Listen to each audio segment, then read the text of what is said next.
주일 오후 예배로 모이신 모든 성도님들을 환영하고 축복합니다. 우리 옆에 계신 분들과 함께 이렇게 인사해 보면 어떨까요? 봄이 왔습니다. 한번 인사하겠습니다. 봄이 왔습니다. 봄이 왔습니다. 네, 진실로 봄이 온 것 같습니다. 오늘 날씨가 많이 후덥지근한 것 같습니다. 여러분 한 주 동안 건강하게 잘 지내셨는지요? 날씨가 많이 쌀쌀했었죠? 봄이 오려는 걸 시샘하듯 꽃샘추위가 찾아왔었는데요. 주말이 되니 꽃샘추위가 물러나고 포근한 날씨가 찾아왔습니다. 여러분의 얇아진 이 옷차림과 여기저기에 솟아나는 새순들을 보니 봄이 왔음을 실감나게 합니다. 여러분은 봄 하면 무엇이 생각이 나십니까? 새로운 시작과 희망, 새순, 소생이라는 이미지가 떠오르는 것 같습니다. 그런가 하면 새로운 시작과 새로운 학기, 입학, 이직 등으로 새로운 환경에 적응하느라 막연한 불안감과 두려움을 느끼시는 분들도 계실 줄 압니다. 그래서 3월을 설렘과 두려움이 공존하는 계절이라고 말하는 것 같습니다. 저는 올해 1월부터 7교구와 유아부를 섬기고 있습니다.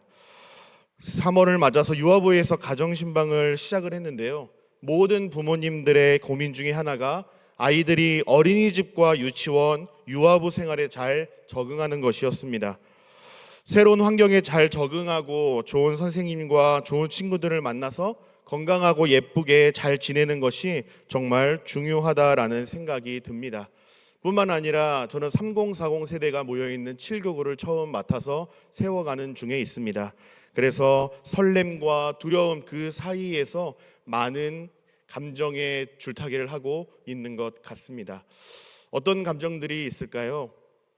그래도 어찌 첫 술에 배부를 수 있을까라는 생각과 그래도 오픈빨이 있는데 라는 이 중간에서 참 설렘과 두려움을 공존하며 살아가고 있습니다.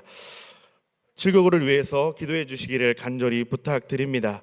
오늘 본문은 여호수아 3장의 말씀입니다. 본문의 내용을 들여다보면 설렘과 두려움이 공존하는 오늘날 우리의 날씨, 우리의 상황과 많이 닮아 있는 것 같습니다. 하나님께서 크고 놀라운 약속을 말씀하시지만 한 치 앞도 알 수 없는 인생의 순간순간마다 믿음과 순종을 요구하셔서 곤란한 우리의 모습과 많이 닮아 있는 것 같습니다. 오늘 본문을 함께 살펴보면서 설렘과 두려움이 공존하는 3월을 하나님의 관점에서 어떻게 승리하는 삶으로 살아갈 수 있을지 함께 고민해보고 결단하는 시간을 가져보기를 간절히 소망합니다. 성경의 내용을 잘 이해하기 위해서 당시의 상황을 좀 먼저 설명을 드리도록 하겠습니다. 이스라엘은 40년의 광야 생활을 마치고 하나님께서 약속하신 가나안 땅 입구에 도착을 했습니다. 여호수아 1장에서는 이스라엘의 리더십이 모세에서 여호수아로 교체되는 위기를 겪었습니다. 백성들은 여호수아의 새로운 리더십에 대한 설렘과 모세의 부재라는 두려움을 동시에 느꼈습니다. 모세는 자타공인 위대하고 능력 있는 이스라엘의 지도자였지 않습니까? 그렇기 때문에 모세의 리더십을 이어서 다스린다라는 것은 결코 쉬운 일이 아닐 것입니다. 그때 하나님께서 여호수아를 찾아오셔서 위로와 용기의 말씀을 주시지 않습니까? 내가 모세와 함께 있었던 것 같이 너와 함께 있을 것이다. 너를 떠나지도 않고 버리지도 않고 항상 함께 할 테니 강하고 담대하렴. 두려워하지 말고 놀라지 말고 끝까지 나를 신뢰하렴. 하나님께서 말씀하셨죠. 하나님의 위로하심으로 말미암아 믿음과 용기를 회복한 이 여호수아는 가나안 땅 정복을 선포합니다. 가나안 정복을 위해서 가장 첫 번째로 했던 일은 가나안 땅에 2명의 정탐꾼을 보내는 일이었습니다. 정탐하는 일부터 쉽지 않았습니다. 가나안 사람들에게 발각 위기에 처했으나 라합이라는 이 가나안 여인의 도움을 받아서 우여곡절 끝에 정탐을 잘 마치고 돌아옵니다. 정탐을 마치고 돌아온 이 정탐꾼들은 가나안에 대하여 어떻게 보고를 합니까? 여호수아 2장 23, 24절에 기록이 되어 있죠. 여호수아 2장 24, 24절 말씀을 우리 같이 한 목소리로 읽겠습니다. 시작. 그 두 사람이 돌이켜 산에서 내려와 강을 건너 눈의 아들 여호수아에게 나아가서 그들이 겪은 모든 일을 고하고 또 여호수아에게 이르되 진실로 여호와께서 그 온 땅을 우리 손에 주셨으므로 그 땅의 모든 주민이 우리 앞에서 간담이 녹더이다 하더라. 아멘. 정탐꾼의 보고는 어떻습니까? 매우 확신에 찬 어조로 여호와께서 그 가나안 땅을 우리 손에 주셨다라고 고백을 합니다. 놀라운 것은 이들이 지금 손에 쥔 것이 아무것도 없다라는 것입니다. 빈손인데도 불구하고 오히려 정탐 중에 목숨의 위협을 느낄 만한 위기를 만났고요, 도망자로서 수치를 느껴야만 했습니다. 또 정탐이라는 사명을 책임감 있게 잘 감당하기 위해서 수고하고 헌신했습니다. 그럼에도 불구하고 모세가 보낸 정탐꾼과 달리 확신에 찬 긍정적인 보고를 하고 있습니다. 여러분, 똑같은 상황을 보고도 어떻게 상반된 고백을 할 수가 있었을까요? 한마디로 말씀드리자면 하나님을 향한 확실하고도 굳건한 믿음을 가지고 있었기 때문입니다. 이스라엘 백성들을 가나안 땅으로 인도하실 하나님의 계획과 능력을 온전히 신뢰했기 때문에 가능한 일이었습니다. 히브리서 기자는 히브리서 11장 1절에서 믿음은 바라는 것들의 실상이요 보이지 않는 것들의 증거라 이렇게 말했습니다. 이 말씀은요, 하나님이 분명 말씀하셨지만 아직 이루어지지 않았고 이루어질 기미가 보이지 않았음에도 불구하고 하나님의 뜻은 반드시 이루실 것이라는 하나님을 향한 믿음의 태도를 말씀하시는 겁니다. 사랑하는 여러분, 여러분은 요즘 어떤 마음가짐을 갖고 살아가고 계십니까? 또 어떤 기도 제목을 갖고 계십니까? 우리 모든 제2 가족들도 히브리서 기자의 고백처럼 하나님을 향한 확실하고도 굳건한 믿음을 소유하여서 장애물 저 너머에 있는 하나님의 축복을 누리실 수 있기를 예수님의 이름으로 간절히 소망하고 축복합니다.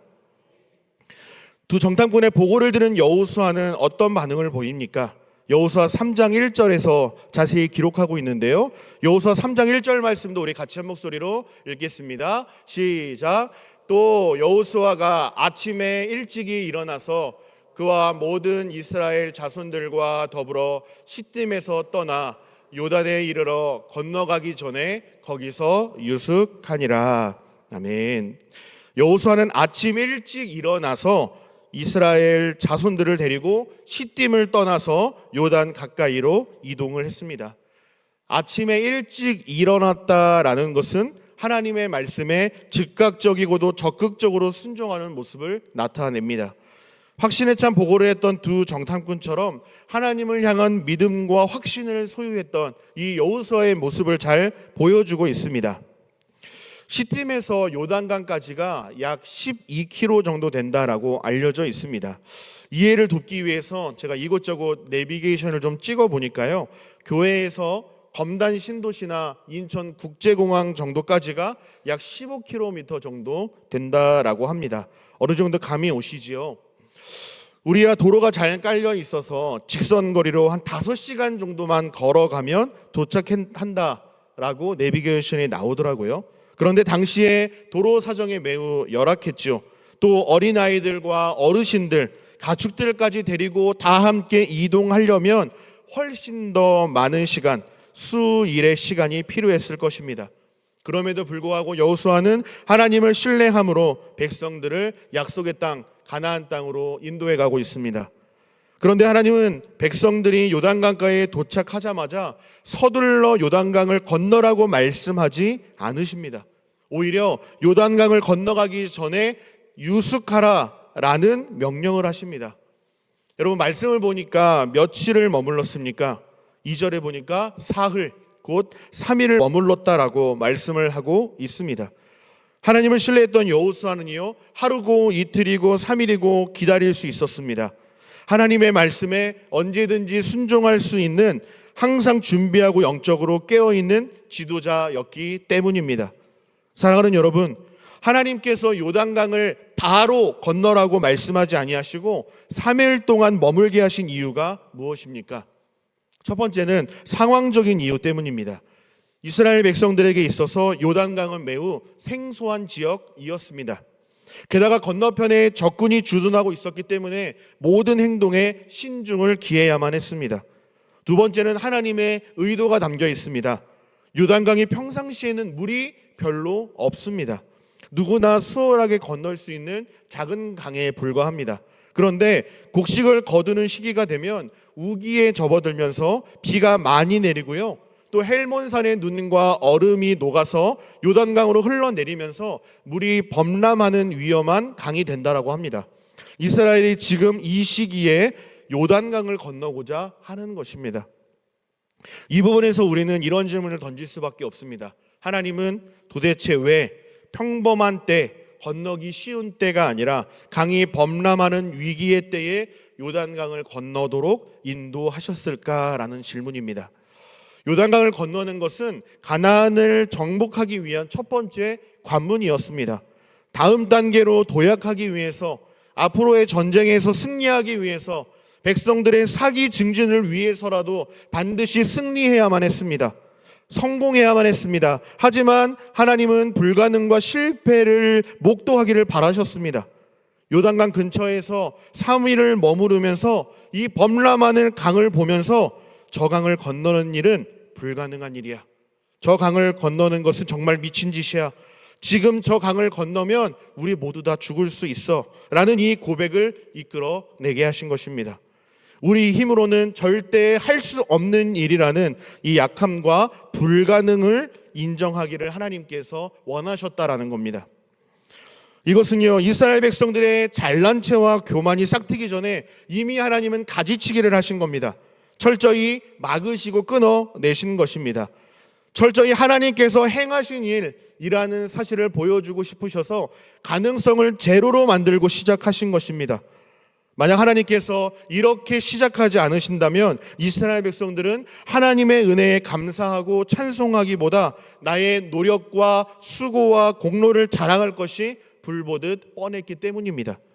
하나님은 이 모든 것을 아시고 사전에 모든 가능성을 다 차단하신 후에 하나님의 일을 시작하십니다. 우리는 살아가면서 이러한 수많은 요단강을 만나게 됩니다. 하나님은 왜 나에게 이런 시련을 허락하시는 걸까? 이번에는 과연 잘 이겨낼 수 있을까? 지혜를 구하고 고민해 보지만 문제 앞에서만 서면 내가 얼마나 작고 하찮은 존재인지, 어쩜 그렇게 무능한 존재인지를 하나님께서는 깨닫고 인정하기를 원하십니다. 그렇다면 사랑하는 여러분, 하나님은 연약한 저와 여러분에게 크고 작은 인생의 요단강의 문제를 마주하게 하시는 이유가 무엇일까요? 하나님께서 이스라엘 백성들에게 문제와 어려움을 허락하신 이유는 인간의 지혜와 노력과 방법으로는 이 문제와 어려움을 극복할 수 없다라는 사실과 오직 하나님만이 우리의 삶의 문제와 어려움을 해결할 수 있으니 철저히 누구를 의지하기를 바라신 겁니까? 하나님만을 의지하고 신뢰하기를 하나님께서는 요구하시는 것입니다. 사랑하는 여러분, 우리 하나님은 의도적으로 문제와 어려움을 허락하시고요, 그 문제 한복판으로 우리를 밀어 넣으실 때가 있습니다. 물론 하나님의 품으로 돌이키기 위한 목적을 가지고 고통과 어려움을 허락하실 때도 있죠. 하지만 분명한 사실은 우리가 싫어서 골탕 먹어보라는 고통 가운데로 떠미시는 하나님은 아니라는 겁니다. 세상 속에서 내 힘, 내 지혜, 인간적인 수단과 방법을 다 내려놓고 철저히 하나님만을 의지하고 신뢰할 것을 요구하시는 것입니다. 죄인들의 교만을 제거하고 무력하게 하시는 이 과정 속에서 쇠붙이를 단련시키듯이 나의 작음을 알고 하나님의 크심을 알며 모든 소망을 하나님께 내어드릴 수 있는 하나님의 사람으로 세워 가신다라는 것입니다. 그런데 우리가 가진 문제가 무엇입니까? 인간은요, 문제와 어려움을 그다지 좋아하지 않는다라는 것입니다. 그리고 기다림도 그다지 좋아하지 않는다라는 것입니다. 인간의 삶은 곧 기다림이다라고 정의하기도 하지 않습니까? 인간은 태어나면서 죽을 때까지 기다림과 함께 살아간다고 해도 과언이 아닐 것입니다. 어린아이도 기다림이 필요하고요, 부모는 어린아이가 성장하도록 기다려야 합니다. 이렇듯 인생은 기다림의 연속이라고 할 수가 있습니다. 하지만 많은 사람들은요, 특히 한국 사람은 기다림에 매우 취약합니다. 생특지베리는 어린 왕자에서 기다림에 대하여 이런 말을 했습니다. 신은 인간을 채찍으로 길들이지 않고 시간으로 길들인다. 누구에게든 무슨 일이든 기다림이 필요하다. 누구든 기다리는 시간은 답답하고 초조하고 힘들다. 그렇지만 사람다운 사람은 기다림을 통해서 만들어진다라고 말했습니다. 미국의 유명한 미래학자인 엘빈 토플러 박사는요, 그에 져서 미래의 충격이라는 책에서 이런 말을 했습니다. 앞으로 이 지구촌은 강자와 약자 대신 빠른 자와 느린 자로 구분되며 빠른 자는 승리하고 느린 자는 패배하게 될 것이다 라고 이미 1970년대에 예언하고요, 1997년에 한글 번역서가 나왔는데요, 어떻습니까? 실제로 그의 예언처럼 모든 것이 빨라졌고요, 좀 더 빨라지고 있고요, 조금만 더 빨리를 부추기는 시대를 우리는 살아가고 있습니다. 그래서 현대인들에게 기다린다라는 것은 미련한 것으로 여겨지기까지 합니다. 몇 년 전에 SNS에 이런 글이 올라와서 화제가 된 적이 있습니다. 한번 잘 들어보시기를 바랍니다. 오늘 스타벅스에서 어떤 남자를 봤다. 휴대폰도 없고 태블릿도 없고 노트북도 없이 그냥 자리에 앉아서 커피만 마시고 있었다. 완전 사이코패스 같았다. 여러분 어떻게 동의가 되십니까? 이 말이 무슨 말인지 이해가 되십니까? 카페에서 커피를 마시면서 다른 어떤 일도 하지 않고 가만히 앉아서 커피의 향을 음미하고 커피를 마시는 행위는 현대 사회에서 굉장히 시간 낭비요, 도저히 이해할 수 없는 행동이라는 것을 잘 보여줍니다. 이처럼 현대인들에게 기다림은 미련한 것으로 여겨지고 있고요, 한 번에 여러 일을 처리하는 멀티태스킹 능력을 가진 사람이 부지런한 사람이라고 많은 사람들은 왜곡된 사고를 갖기도 합니다. 신앙생활에서 가장 중요하고도 힘든 훈련은 아마 기다림일 것입니다. 기다림은 매우 수동적인 태도인 것 같으면서 동시에 가장 강력한 믿음의 행위이기도 합니다. 그래서 우리는 하나님의 역사를 기다릴 때 막연하게 그냥 기다리는 것은 곤란합니다. 기대와 소망을 가지고 기다려야 하고요, 이 과정에서 우리는 인내를 훈련하게 됩니다. 생각과 마음을 다스리지 못하면 우리가 무언가를 기다리지 못하고요, 실패할 확률이 매우 높습니다. 그래서 사탄 마귀는 끊임없이 우리를 속삭이고 유혹하기 때문에 항상 하나님을 바라보아야 합니다. 하나님을 의지해야 하고요, 날마다 하나님께 질문하고 하나님의 답을 구하는 삶을 살아야 합니다. 언제까지 이러한 삶을 살아야 할까요? 언제까지 우리는 하나님의 뜻을 기다려야 할까요? 주님이 응답해 주시는 그날, 주님이 다시 오시는 날, 우리가 주님 앞에 서는 그 날까지 우리는 기다리고 기대하고 기도하고 인내하며 하루하루를 믿음으로 살기를 힘써야 하는 줄로 믿습니다. 우리 주님이 언제 다시 오신다는 사실을, 언제 오실지는 잘 모르겠지만, 구체적인 날짜는 잘 모르겠지만 때가 차면 반드시 심판주로 다시 오신다라는 이 사실을 기억하시고 주님의 재림을 기다리고 준비하는 거룩한 성도의 삶을 살아가시기를 바랍니다. 오랜 기다림 끝에 하나님께서 반드시 우리를 찾아와 만나주신다라는 사실을 믿으며 살아가는 우리 모든 제2 가족들이 되시기를 간절히 소망하고 축복합니다. 여기까지의 내용을 정리를 해보면요, 나의 작음을 알고 하나님의 크심을 알고자 하신 후에 이제 범람하는 요단강을 건널 수 있는 방법에 대하여 말씀을 해 주시는데요, 우리 3절 말씀을 함께 읽어보도록 하겠습니다. 함께 읽습니다. 시작. 백성에게 명령하여 이르되 너희는 레위 사람 제사장들이 너희 하나님 여호와의 언약궤 매는 것을 보거든 너희가 있는 곳을 떠나 그 뒤를 따르라. 아멘. 제사장들이 언약궤를 메고 앞장서서 요단강을 건너면 백성들은 2000규빗, 그러니까 약 900m 정도 거리를 두고 언약궤를 따라서 걸으라라고 말씀하십니다.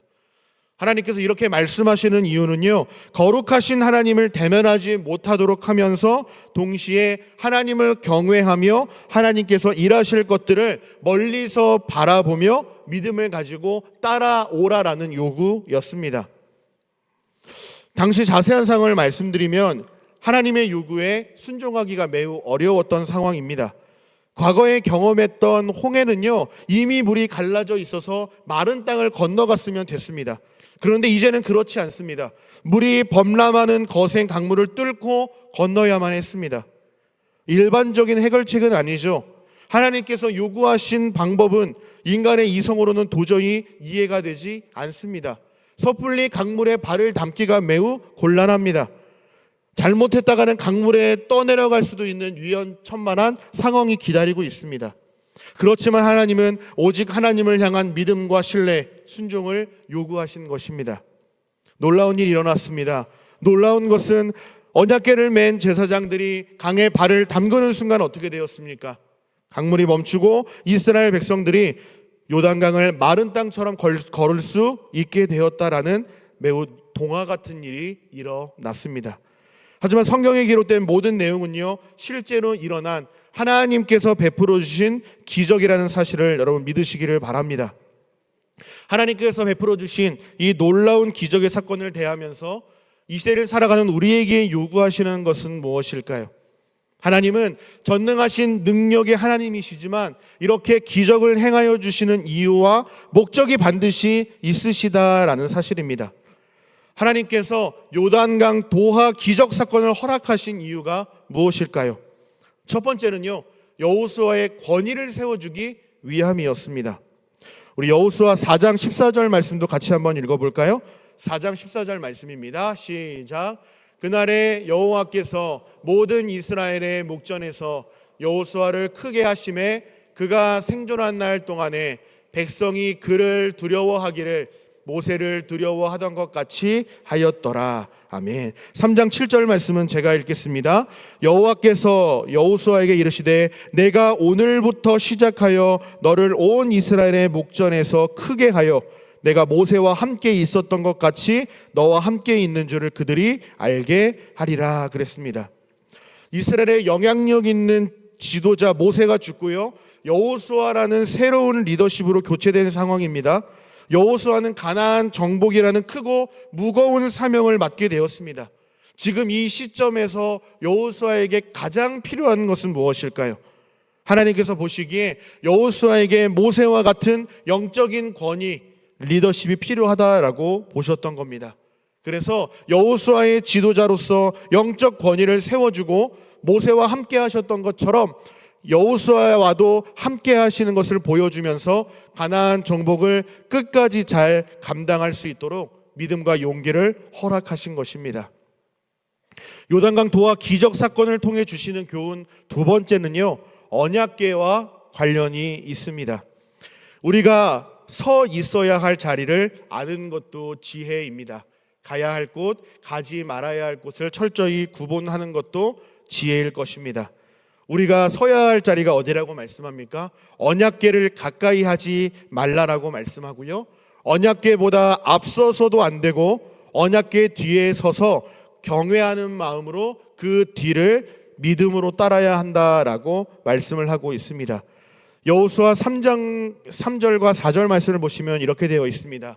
백성에게 명령하여 이르되 너희는 레위 사람 제사장들이 너희 하나님 여호와의 언약궤 매는 것을 보거든 너희가 있는 곳을 떠나 그 뒤를 따르라. 그러나 너희와 그 사이 거리가 2000규빗쯤 되게 하고 그것에 가까이 하지는 말라. 그리하면 너희가 행할 길을 알리니 너희가 이전에 이 길을 지나보지 못하였음이니라 하니라 그랬습니다. 6절 말씀도 이어서 보면요, 이렇게 되어 있습니다. 여호수아가 또 제사장들에게 말하여 이르되 언약궤를 메고 백성에 앞서 건너라 하매 곧 언약궤를 메고 백성에 앞서 나아가니라 그랬습니다. 언약궤에 대하여 좀 설명을 드리겠습니다. 언약궤에는요, 두 가지의 상징이 있습니다. 하나는요, 하나님의 임재를 상징합니다. 하나님께서 백성 가운데 임재하시고 함께 하신다라는 동행을 상징합니다. 다른 하나는요, 백성들의 죄성을 상징하기도 합니다.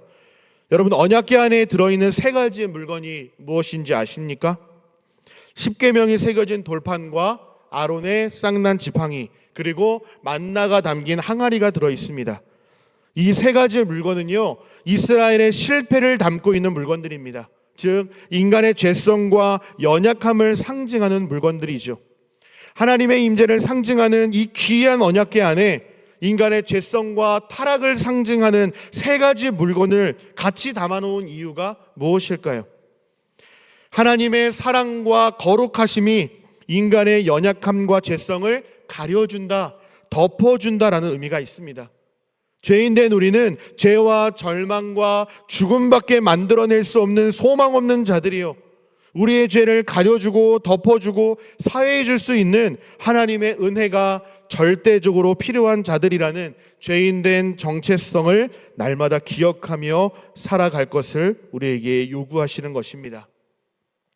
범람하는 요단강을 건널 때 언약궤가 앞장서고 백성들이 그 뒤를 따르라라고 명령하신 이유는요, 하나님의 은혜가 아니고서는 단 한 발짝도 내디딜 수 없는 죄인이요, 단 한순간도 살아갈 수 없는 연약하고도 극악무도한 죄인임을 인정해야 한다는 말씀이고요, 날마다 내가 가진 죄의 심각성을 깨닫고 겸손하게 하나님의 은혜를 구하며 철저히 하나님만을 의지하고 신뢰하는 순종의 삶을 살아야 할 것을 우리에게 가르쳐 주시는 것입니다.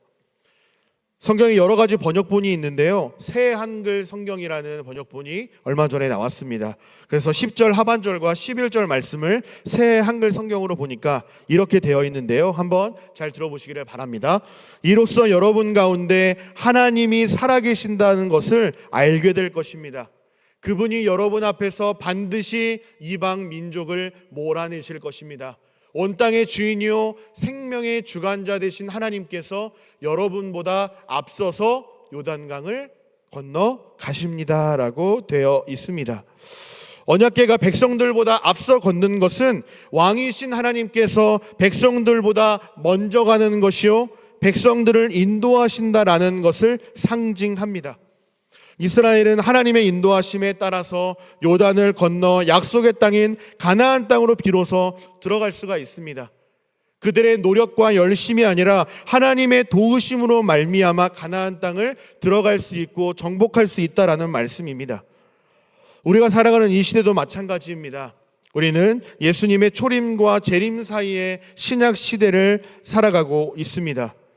하나님께서는 우리의 삶을 우리가 알아서 개척해라 방관하지 않으시는 하나님이십니다. 이스라엘 백성들처럼 우리에게도 주님은 위로와 소망을 말씀해 주십니다. 우리의 주님이시요 유일하신 구원자 되신 예수 그리스도의 대속의 은혜로 말미암아 하나님의 나라에 들어갈 수 있게 되었음을 믿으시고 감사하실 수 있기를 바랍니다. 이스라엘 백성들이 앞서간 이 언약궤를 바라보면서 믿음과 순종하는 마음으로 따라 나선 것처럼 하나님께서 인도하시며 날마다 우리를 함께 하시며 우리를 가장 좋은 길로 인도하신다라는 사실을 믿고 신뢰하며 하나님의 명령의 말씀대로 순종하는 삶을 살 것을 오늘 저와 여러분에게도 동일하게 말씀하고 계시는 것입니다. 그렇게 할 때에 나의 삶을 도우시고 이끄시는 하나님의 놀라운 기적들을 경험케 하신다라고 약속하고 계십니다. 여러분 스스로 한번 점검해 보시기를 바랍니다. 나는 지금 무엇을 바라보며 살아가고 있는가? 또 무엇을 위하여 바쁘게 또 열심히 살아가고 있는가? 오늘부터 나는 무엇을 하며 어떻게 살아갈 것인가? 하나님과 나 사이의 1:1 관계에서 답을 한번 찾아보시고 하나님 앞에 결단해 보시기를 바랍니다. 하나의 이야기를 소개하며 말씀을 맺고자 합니다. 브라이언 채플이라는 목회자가 쓴 은혜가 이끄는 삶에 나오는 이야기입니다. 옛날에 한 왕이 있었습니다. 왕은 궁전 창밖으로 그의 어린 자녀가 멀리 들판에서 꽃을 꺾고 있는 것을 발견했습니다. 왕은 자녀가 꽃을 꺾어서 바구니에 담고 화려한 리본으로 묶는 것을 보고 미소를 지었습니다. 왜냐하면 이것은 왕인 나에게 가져올 것이 분명했기 때문입니다. 그런데 왕이 자세히 보니까 이 왕의 자녀는요, 꽃만 꺾고 있는 것이 아니었습니다. 들판에 잡초도 담고요, 숲 가장자리에 자라는 담쟁이와 웅덩이 옆에 있는 엉겅퀴도 막 그냥 마구마구 담고 있었습니다. 애쓰는 자녀가 안타까웠던 왕은 자녀를 돕고 싶었습니다. 왕은 자기 오른편에 앉아있는 맏아들에게 한 가지 임무를 주었습니다. 내 정원으로 가서 거기 자라는 꽃들을 좀 꺾어 오렴. 그리고 내 동생이 왕궁으로 돌아오거든 아이의 꽃바구니에서 내 궁전에 적합하지 않는 것들은 모두 다 빼내거라. 대신 내가 기른 꽃들을 채워 꽃바구니가 제대로 꾸려지게 하려무나 라고 이야기했습니다. 맏아들은 아버지가 지시한 대로 순종을 했습니다. 이제 어린 동생이 왕궁으로 돌아왔을 때 형은 잡초와 담쟁이, 엉겅퀴를 제거하고 왕의 정원에서 가져온 꽃들로 가득 바구니를 채웠습니다. 그런 다음에 왕실용 리본으로 꽃바구니를 다시 묶어서 동생이 왕에게 선물로 드리도록 전달했습니다. 이 어린 자녀는 환한 미소를 지으며 왕궁으로 들어가서 선물을 드리며 말했습니다. 아버지, 여기 제가 아버지를 위하여 준비한 아름다운 꽃바구니가 있습니다. 이것을 아버지께 드리겠습니다. 당장은 모르지만 나중에야 이 아이는 그 선물이 아버지의 은혜로운 준비로 받을 만한 선물이 되었다라는 것을 깨달았다라고 말합니다. 사랑하는 여러분, 이 이야기가 우리에게 주는 교훈은 무엇일까요? 인간이 아무리 하나님 앞에 최선을 다하여서 가장 최상급, 가장 좋고 귀한 것을 하나님 앞에 드려도 이것은 하나님 수준에 결코 미치지 못한다라는 것입니다. 창조주 하나님께서 저와 여러분을 위하여 하나님 수준을 포기하시고 하나님을 향한 우리의 믿음과 헌신을 기쁘게 받아주셨다라는 것입니다. 언약궤를 맨 제사장들이 요단강가에 발을 담갔을 때 하나님의 역사가 나타나서 이스라엘 백성들이 요단강을 건널 수 있었습니다. 하나님은요, 하나님의 일을 감당하실 때 분명히 믿음과 순종을 요구하십니다. 하나님을 신뢰하고 하나님의 말씀에 순종할 때 하나님은 놀랍게 역사하십니다. 언약궤를 맨 제사장들이 범람하는 요단강가에 발을 집어 넣었을 때에 하나님께서 놀라운 역사를 이루신 것처럼 말입니다. 그러나 설교를 준비하면서 조금 더 정확한 표현이 있다라는 생각이 들었습니다. 그것은 바로 하나님의 은혜가 연약하고 부족한 저와 여러분의 삶을 이끌어 가신다라는 사실입니다. 어디까지 이끌어 가십니까? 가나안 땅, 곧 인간의 힘과 자격과 노력으로 갈 수 없는 영원한 하나님 나라, 저 천국까지 우리를 인도해 가실 것입니다. 이 일을 이루기 위하여서 하나밖에 없는 아들 예수 그리스도를 십자가에 내던지신 아버지의 사랑과 희생 덕분에 비로소 가능한 일이 되었습니다. 하나님의 은혜가 이끄는 삶은 결코 망하지 않는 줄로 믿습니다. 나의 순종보다 더 크신 은혜를 나에게 베푸실 하나님을 신뢰하며 믿음의 걸음을 걸어 나아가시기를 예수님의 이름으로 축복합니다. 그렇게 할 때에 하나님께서 우리와 항상 함께 하시며 우리를 가장 선한 길로 인도해 가실 줄 믿습니다. 이러한 놀라운 은혜가 저와 여러분의 삶 가운데에 풍성하게 넘쳐 흐르시기를 예수님의 이름으로 간절히 소망하고 축복합니다. 아멘.